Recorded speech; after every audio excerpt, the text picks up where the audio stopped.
Good morning viewers. हम पिछली class में हमने थॉर्नडाइक की लर्निंग की जो ट्रायल एंड एरर थ्योरी है उस थ्योरी को हमने जहाँ तक थॉर्नडाइक ने रिस्पॉन्स से क्या समझा है, रिवॉर्ड से क्या समझा है और उनके जो ऑब्जर्वेशन थे, उन्होंने जब कैट को पजल बॉक्स में रखा तो कैट ने किस तरह का बिहेवियर किया, उसको रिवॉर्ड मिलने पर उसका क्या बिहेवियर था और जब रिवॉर्ड नहीं दिया गया तो उसका क्या बिहेवियर था, यहाँ तक का चीजें हम लोगों ने कंप्लीट कर ली थी।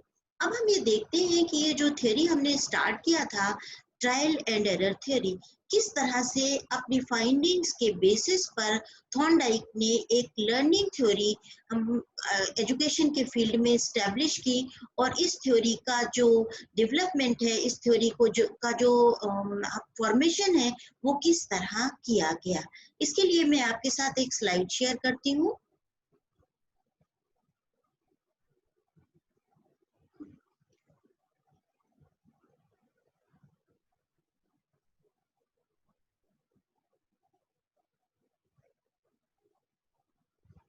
लर्निंग थ्योरी किस तरह से वो सारे जो एनिमल इंटेलिजेंस पर किए जाने वाले अटेम्प्ट थे, एनिमल इंटेलिजेंस को स्टडी करने वाले या इंस्ट्रूमेंटल कंडीशनिंग पर किया जाने वाला काम था, वो एक लर्निंग थ्योरी के में कन्वर्ट हो जाता है। ये हम लोग इसमें आगे देखते हैं किस तरह से इसको लर्निंग थ्योरी कहा गया। Learning is the result of association between stimulus and response.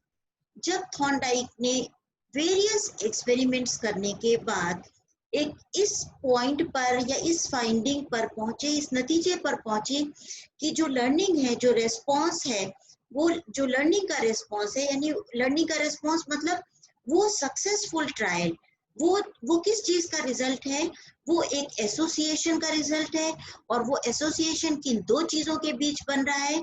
वो एक चीज है स्टिमुलस और दूसरी चीज है रेस्पॉन्स। रेस्पॉन्स क्या है? कैट के जो बिहेवियर है जब वो पजल बॉक्स के अंदर है तो जितनी बार भी वो चीजों को छू रहा है, जितनी बार भी वो बटन को प्रेस कर रहा है, चाहे वो रॉन्ग प्रेसिंग हो, जितनी बार भी वो स्टीयरिंग को खींच रहा है, चाहे वो पुल करने में उतना फोर्स नहीं लग रहा हो, या जो भी एक्टिविटीज उसने की है वो सारी चीजें क्या कहलाएंगी? रेस्पॉन्स। और ये रेस्पॉन्सेस किसके लिए हो रही हैं? To get food, to get outside from the puzzle box। ये इस ऑब्जेक्टिव के लिए किए जा रहे हैं। तो एक स्टिमुलस है जिसके लिए किया जाने वाला रेस्पॉन्स, और वो रेस्पॉन्स को जब ये दो चीजों को जोड़ देता है, यानी वो रेस्पॉन्स जब सही हो जाता है, सही होने के बाद कैट बाहर निकल जाता है और बाहर निकलने के बाद उसे एक तीसरी चीज रीइंफोर्समेंट के तौर पर फूड मिल जाती है। तो ये तीनों चीजों के बीच में एक एसोसिएशन डेवलप हो जाता है और ये एसोसिएशन ही अकॉर्डिंग टू थॉर्नडाइक लर्निंग है। यानी तीन चीजें होंगी: स्टिमुलस, रेस्पॉन्स, एसोसिएशन। और उस एसोसिएशन को एस्टेब्लिश करने के लिए जो इंसेंटिव दिया जा रहा है, इनडायरेक्टली कहीं ना कहीं वो भी एसोसिएटेड होता है। दूसरी इंपॉर्टेंट चीज, these associations become strengthened or weakened by nature और frequency of stimuli। अब इन्होंने थॉर्नडाइक ने एक और नई चीज बताई कि ये जो एसोसिएशंस हैं ये स्ट्रॉन्ग भी किए जा सकते हैं, स्ट्रेंथन मजबूत भी बनाए जा सकते हैं और इन्हें कमजोर भी किया जा सकता है। कैसे किया जा सकता है या कैसे हो सकते हैं, ये नेचर ऑफ स्टिमुलाई पे डिपेंड करेगा। नेचर ऑफ स्टिमुलाई का मतलब जो फूड दिया जा रहा है एज ए रिवॉर्ड, जो इंसेंटिव दिया जा रहा है, जो रीइंफोर्समेंट दिया जा रहा है, उसका नेचर कैसा है, वो नेचर में प्लेजरेबल है या नहीं है। वो नेचर में अगर पेनफुल है तो वो रेस्पॉन्स की टेंडेंसी को वीकन कर देगा, अगर वो प्लेजरेबल है तो वो रेस्पॉन्स को स्ट्रेंथन कर देगा, वो लर्निंग की जो रेट है उसको बढ़ा देगा। दूसरी बात ये हो गया नेचर। दूसरी बात फ्रीक्वेंसी, यानी अगर एक सही रेस्पॉन्स करने के बाद उसको हर सही रेस्पॉन्स पर इंसेंटिव या फूड या रिवॉर्ड नहीं मिलता है, every alternate response is rewarded, every third response is rewarded, every fourth या fifth correct response is rewarded, तो जो जो स्ट्रेंथ है इस लर्निंग एसोसिएशन की वो कंपैरेटिवली वीकेंड होगी। अगर every correct response is rewarded तो जो लर्निंग का स्ट्रेंथ है वो ज्यादा होगा। ऐसा थॉर्नडाइक ने अपने एक्सपेरिमेंट के बेसिस पर पाया। तीसरी चीज, these association can be strengthened or weakened by positive or negative stimuli। तीसरी बात इन्होंने ये कही कि इन जो एसोसिएशंस हैं, सारी बात देखिए एसोसिएशंस पर ही हो रही है। ये जो एसोसिएशन है, ये जो बॉन्ड है, जो कनेक्शन है, कोई भी नाम हम इसको दे लें, इस एसोसिएशन या बॉन्ड या कनेक्शन को कमजोर बनाया जा सकता है by negative reinforcement, by negative reward और बाय पनिशमेंट। नेगेटिव रिवॉर्ड क्या होगा? पनिशमेंट। और by any unpleasant experience, by any painful experience. अगर वो पेनफुल एक्सपीरियंस होगा, यानी स्ट्रिंग खींचते ही अगर कैट को एक इलेक्ट्रिक शॉक लगे, एक झटका लगे, तो क्या ये रेस्पॉन्स स्ट्रेंथन होगा? नहीं होगा। वो इस रेस्पॉन्स को दोबारा करने में उतनी तेजी नहीं दिखाएगा। अगर एक बार करने के बाद अचानक भूल कर फिर से कर लेगा, तो 2 बार करने के बाद, तो अब तीसरे बार, उसके बाद उसे जितनी बार पजल बॉक्स में बंद किया जाएगा, क्योंकि वो पेन उसको इस रेस्पॉन्स को करने से मना करेगा, तो जो रेस्पॉन्स करने की टेंडेंसी है वो कैसी हो जाएगी? वीकेंड हो जाएगी। इसी की तरह से अगर जैसे ही वो स्ट्रिंग को पुल करे या बटन को प्रेस करे और बाहर निकलने के बाद उसका फेवरेट फूड उसे मिल जाता है, तो ये रेस्पॉन्स को, कनेक्शन को, एसोसिएशन को स्ट्रेंथन बनाता है। तो 3 बातें कही कि जो कनेक्शन या एसोसिएशन होते हैं, इन्हें मजबूत या कमजोर बनाया जा सकता है बाय गिविंग पॉजिटिव रीइंफोर्समेंट और by giving negative reinforcement. Next इस थ्योरी के लिए, the theory suggest that A transfer learned behavior to other situation require the presence of identical elements in the original and new learning situation। अब यहाँ एक बात आई कि कोई जो भी लर्निंग बिहेवियर है, कोई भी ऑर्गेनिज्म जब किसी बिहेवियर को लर्न करता है, किसी बिहेवियर को सीखता है, तो वो बिहेवियर हमेशा उसी सिचुएशन में ही नहीं होता है। यानी लर्निंग क्या है? हमारे फ्यूचर के लिए तैयारी है। एनिमल को भी अगर कोई बिहेवियर लर्न कराया जाता है, अगर डोमेस्टिक डॉग हम घर में रखते हैं, तो उसको अगर कोई ट्रेनिंग दी जाती है, तो वो ट्रेनिंग इसलिए दी जाती है कि जब भी डोर पर ऐसी स्थिति आएगी, तो इस स्थिति में क्या करना होगा। अब वो एक ही स्थिति नहीं हो सकती, वो मिलती जुलती भी चीजें हो सकती हैं, वो ऐसी चीजें हो सकती हैं जिसमें अपने आप भी कुछ एक्शन या रिएक्शन लेने के लिए थिंकिंग को कहीं ना कहीं एक्टिवेट करना पड़ता है। इसी को हम कहते हैं ट्रांसफर ऑफ लर्निंग। थॉर्नडाइक ने ये एक और नया कंसेप्ट सोचा अपने एक्सपेरिमेंट्स के बाद कि क्या जो सीखा गया बिहेवियर है, इस बिहेवियर को हम किसी फ्यूचर सिचुएशन में ट्रांसफर कर सकते हैं। क्या वो जो कुछ सीखा गया है उसको अगर हम कोई नई सिचुएशन में एनिमल को छोड़ते हैं, तो क्या वो उससे कोई फायदा उठा सकता है या नहीं उठा सकता। इस बारे में और फर्दर रिसर्च करने के बाद कुछ चीजें सामने आएंगी जो मैं अभी आपके सामने दूसरी स्लाइड में रखूंगी। एक और सवाल उन्होंने उठाया, ए न्यू थिंग हैपेंस। एक और नई चीज इस एक्सपेरिमेंट के ड्यूरेशन में समझ में आई, वो क्या थी? स्प्रेड ऑफ इफेक्ट, प्रभाव का जो कहना चाहिए प्रसार है, ये जो एक इफेक्ट फैल जाता है पूरी सिचुएशन पर, पूरे बिहेवियर पर, ऑर्गेनिज्म की पूरी इंटरनल एंड आउटर कंडीशन पर। Reward does not affect only connection. अब थॉर्नडाइक कहते हैं कि रिवॉर्ड से खाली वो कनेक्शन, वो जो हमने लर्निंग करा रहे थे, अकेला वो कनेक्शन ही मजबूत नहीं होता, बल्कि जिस बिहेवियर को वो प्रोड्यूस कर रहा होता है, अकेला वही कनेक्शन मजबूत नहीं होता, बल्कि temporarily adjacent connection as well, बल्कि उसके साथ जुड़े हुए कुछ और कनेक्शंस भी नए बन जाते हैं। यानी सिर्फ और सिर्फ वही स्टेप लर्न करना एनिमल नहीं सीख रहा होता है, बल्कि उससे रिलेटेड भी कुछ चीजें सीख लेता है। तो यानी 3 बातें यहाँ पर हमारे सामने एज ए थ्योरी की जो नई बातें ऑब्जर्वेशन से थॉर्नडाइक ने अपने ऑब्जर्वेशन के बेसिस पर कही, उनमें जो हमने पिछली चीज देखी उसमें क्या चीज कही, उन्होंने ये कहा कि क्या लर्न बिहेवियर ट्रांसफर हो सकता है किसी नई सिचुएशन में, या फिर दूसरी बात कि एक ऑब्जर्व किया कि कैट के बिहेवियर में एक इफेक्ट दिखाई देता है जब उसे रिवॉर्ड मिल जाता है, तो एनिमल का बिहेवियर में उसके जो जेस्चर्स होते हैं वो कुछ एक्स्ट्रा ऑर्डिनरी चीज को रिफ्लेक्ट कर रहे होते हैं, उनमें कुछ दूसरी तरह का खुशी दिखाई दे रही होती है। तीसरी बात क्या कही गई कि वो खाली उस एक्शन के साथ ही इफेक्ट जुड़ा हुआ नहीं होता, उस कनेक्शन के साथ ही नहीं जुड़ा हुआ होता है, बल्कि उसके अपने साथ उसकी जो एडजेसेंट कुछ और चीजें हैं उनके साथ भी वो शामिल हो जाता है। अब जब ये 3 बातें ऑब्जर्वेशन में नोटिस की गई, तो इनके बेसिस पर क्या फाइंडिंग्स ड्रॉ की जाती हैं, इस पर भी हम थोड़ा ध्यान देते हैं। इन एप्लीकेशन के बेसिस पर जो थॉर्नडाइक ने लिया, अपने थ्योरी के बेसिस पर लिए, कनेक्शनिज्म के बेसिस पर देखा, या एसोसिएशन थ्योरी हम कहें तो उसके बेसिस पर जो देखा, तो इन्होंने कहा एक जनरल थ्योरी ऑफ लर्निंग है जो ट्रायल एंड एरर थ्योरी है। इसका एप्लीकेशन क्या है, it is a general theory of, यानी स्पेसिफिक चीजों के लिए इसको हम अप्लाई नहीं करेंगे, यानी जनरल जो नेचर की चीजें हैं उनको लर्न करने के लिए ट्रायल एंड एरर थ्योरी को इस्तेमाल किया जाता है। Thorndike was specially interested in the application of his theory to education. अब किस चीजों में थॉर्नडाइक ने, जब ये लर्निंग थ्योरी एस्टेब्लिश हो गई, यानी ये समझ में आ गया कि हम किसी भी ऑर्गेनिज्म को, किसी बिहेवियर को लर्न कराने के लिए उसके रेस्पॉन्स और उस लर्न सिचुएशन के बीच कनेक्शन अगर इस्टेब्लिश करा दें तो लर्निंग पॉसिबल है। और ये लर्निंग जो होती है उसका प्रोसेस क्या है, सम ट्रायल एंड एरर सेशन, इसके सीखने के लिए कुछ ट्रायल एंड एरर सेशन देना पड़ेगा।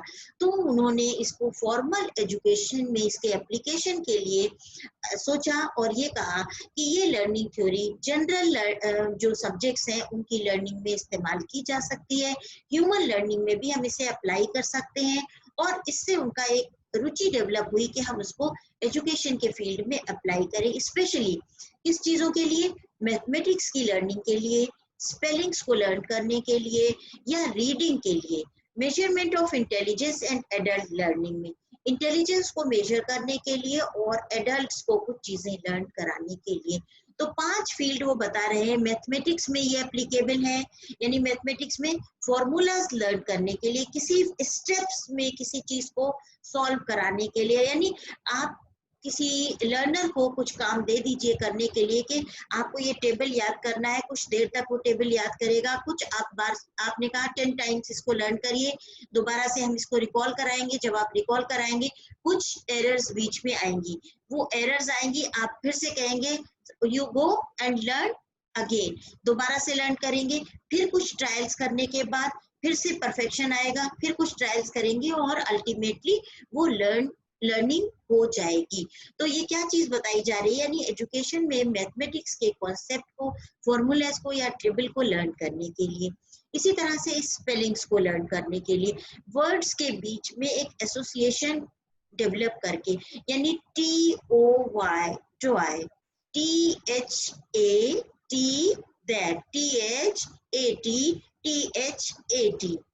पर्सन, PERSON, यानी यहाँ एसोसिएशन किसके बीच डेवलप कराया जा रहा है, PER, ये 3 लेटर एक साथ जोड़े गए, यानी इनके बीच एक कनेक्शन डेवलप किया गया, SON एक साथ जोड़े गए, इनके बीच एक कनेक्शन, और फिर इन दोनों को फर्दर जोड़ दिया गया पर्सन।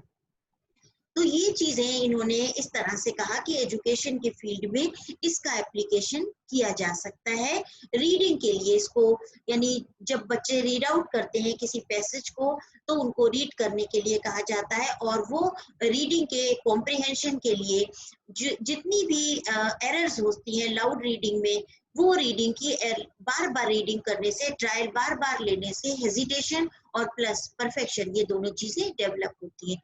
ह्यूमन इंटेलिजेंस को हम कैसे इसके थ्रू स्टडी कर सकते हैं, यहाँ जो दूसरी चीज देखी जाएगी वो ये कि क्या एक ही समय में, एक ही दिए गए टाइम में एक ही टास्क को कुछ लोग जल्दी कर लेंगे और कुछ लोग देर में करेंगे। अगर दिए गए टेबल को एक बच्चा 5 मिनट में लर्न कर लेता है और दूसरे को 20 मिनट या 15 मिनट का टाइम लगता है, तो दोनों की इंटेलिजेंस में रिमार्केबल डिफरेंस है। ये एक टाइम, एक दिन या एक बार में नहीं कहा जा सकता। रिपीटेडली अगर ऐसा पाया जाता है तो ये डिफरेंस ड्यू टू इंटेलिजेंस पाया जाता है। यानी जो क्विकनेस या लर्निंग की फ्रीक्वेंसी है वो, या लर्निंग का मैग्नीट्यूड है, ये दोनों चीजें, लर्निंग का मैग्नीट्यूड यानी ज्यादा चीज को कम टाइम में लर्न कर लेना और कम टाइम देना, किसी चीज को कंपैरेटिवली जितना टाइम दूसरे लोग दे रहे हैं उससे कम टाइम में लर्न कर लेना, ये दोनों चीजें इंडिकेटर हैं इंटेलिजेंस के मैग्नीट्यूड के ज्यादा होने के। तो इससे इंटेलिजेंस को भी टेस्ट किया जा सकता है, ऑब्जर्व या मेजरमेंट किया जा सकता है। अगर सपोज हम एडल्ट को कुछ लर्न कराना चाहते हैं तो ट्रायल एंड एरर के बेसिस पर लर्न कराया जा सकता है। ये इसका एप्लीकेशन अकॉर्डिंग टू थॉर्नडाइक बताया गया।